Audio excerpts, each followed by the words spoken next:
Hindi susi ang kasal para sabihin kayo na habang buhay. Dahil ang totoo niyan, kahit batas, walang magagawa kung hindi talaga sila itinadhana sa isa't isa. Ang kasal ay hindi panghabang buhay na katunayan para maangkin ang isang nilalang.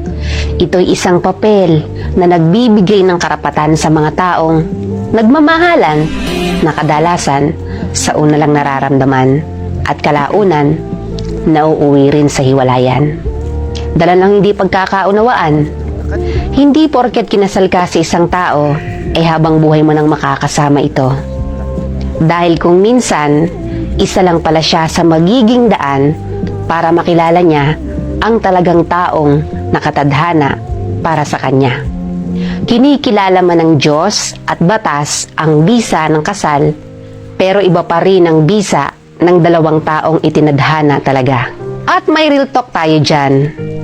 Yung ibang mga nagsasama na, mas naniniwala sa kasabihang kung tayo talaga hanggang dulo, kahit anong mangyari, tayo pa rin.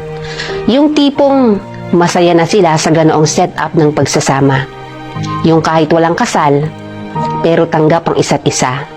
Yung kontento at may respeto. Kahit walang kasal, pero alam nila yung salitang tiwala at pagmamahal.